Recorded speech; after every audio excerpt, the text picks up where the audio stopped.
ఎప్పుడు మొదలైందో తెలుపగల తేదీ ఏదో గుర్తించేందుకు వీలుందా?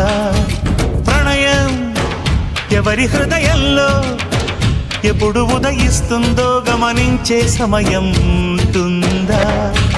ప్రేమంటే ఏమంటే చెప్పేసి మాటుంటే ఆ మాటకి తెలిసేనా ప్రేమంటే? అది చరితలు సైతం చదవని వైనం, కవితలు సైతం పలకని భావం, సరిగమలెరుగని మధురిమ ప్రేమంటే.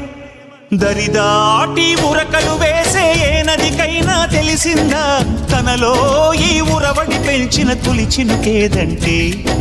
సిరిపై రై ఎగిరే వరకు చేనుకు మాత్రం తెలిసిందా తనలో కనిపించే కళలకు తొలి పిలిపేదంటే?